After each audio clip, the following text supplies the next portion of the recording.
মাত্র ৩০০ টাকা খরচ করে বানিয়ে ফেললাম প্রায় কয়েক হাজার টাকা দামের একটা পুটলি ব্যাগ। অনলাইনে অর্ডার করতে চেয়েছিলাম, কিন্তু এত দাম চেয়েছে যে আমার মাথায় ঘুরে গেছে। তাই মনে হলো যেহেতু আমি বানাতে পারবো তাহলে ট্রাই করে দেখি। তো কিভাবে বানালাম, কিভাবে কি হলো, সবকিছু থাকছে আজকের ভিডিওতে। এই ব্যাগটি বানানোর জন্য কিন্তু আমার এক্সট্রা কোনো কাপড় কিনতে হয়নি, কারণ আমি যে শাড়ির সাথে ম্যাচ করে ব্যাগটা বানাতে চাচ্ছিলাম সেই শাড়ির ব্লাউজের কাপড় এবং ইনার দিয়ে কিন্তু আমি এই ব্যাগটা বানিয়ে ফেলেছি।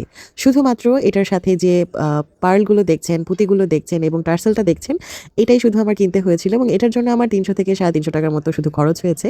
এছাড়া আর ৳১ লাগেনি। সো প্রথমেই মাপ মতো কেটে নেওয়ার পরে আমি দুই পাশেরই টিস্যু এবং কাপড় দুটোকে একসাথে জোড়া লাগিয়ে নিয়েছি সেলাই করে।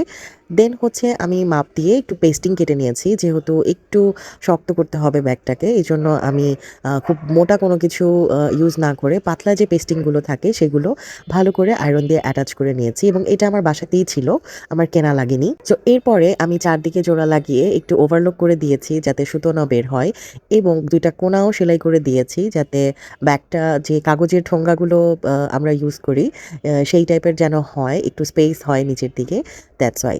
এরপরে কাজ ছিল এটাকে সুন্দরভাবে ডেকোরেশন করা, সুন্দরভাবে এটাতে কাজ করা। তো ফার্স্টেই আমি একদম ম্যাচিং চুমকি কিনে এনেছিলাম। চুমকিগুলো দিয়ে ফার্স্টে আমি একটা ঢেউ ঢেউ ডিজাইন ক্রিয়েট করেছি।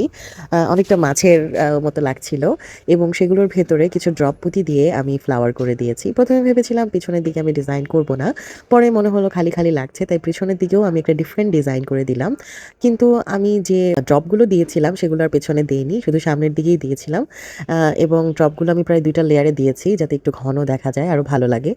তো এ পর্যায়ে আমি ভিতরে একটা ইনার দেওয়ার জন্য আলাদা করে একটা কাপড় কেটে নিয়েছিলাম এবং এরপরে নিচের দিকটা একটু শক্ত করার জন্য একটা কার্ডবোর্ডও আমি আটকে নিয়েছিলাম আঠা দিয়ে। তারপর ইনারটা সেট করা হয়েছে এবং দেখতে পাচ্ছেন আমার পুটলি ব্যাগ কিন্তু অলমোস্ট রেডি এবং মুখের দিকে একটু খালি খালি লাগছিল আমার, এই জন্য আমি কিছুটা এক্সট্রা টিস্যু কুচি কুচি দিয়ে এখানে বসিয়ে দিয়েছি যাতে মুখের দিকটা একটু ফ্লাফি লাগে। এরপর কিন্তু আমি টার্সেলটাও সেট করে ফেলেছিলাম।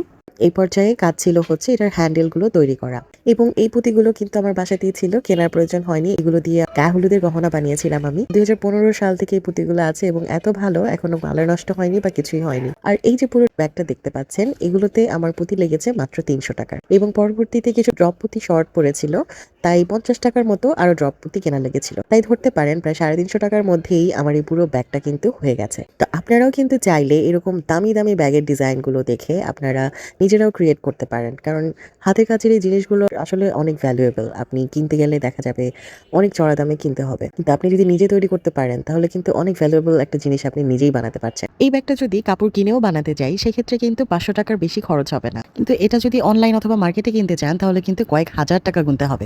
আর শুধু আমারটাই কিন্তু না, পাশাপাশি কিন্তু আমি আমার মেয়েকেও একটা বানিয়ে দিয়েছি এবং এটাও পুরোপুরি কাজ করে আমার হাতেই বানানো। ওটার জন্য আমার কিছুই কিনতে হয়নি, সবকিছু বাসাতেই ছিল। সো আশা করছি আমার এই ব্যাগটা আপনাদের ভালো লেগেছে, ব্যাগ বানানোর আইডিয়াটাও আপনাদের ভালো লেগেছে। ভালো লাগলে অবশ্যই কমেন্ট করে জানাবেন। আজকে এ পর্যন্তই, সবাই অনেক ভালো থাকবেন। আল্লাহ হাফেজ।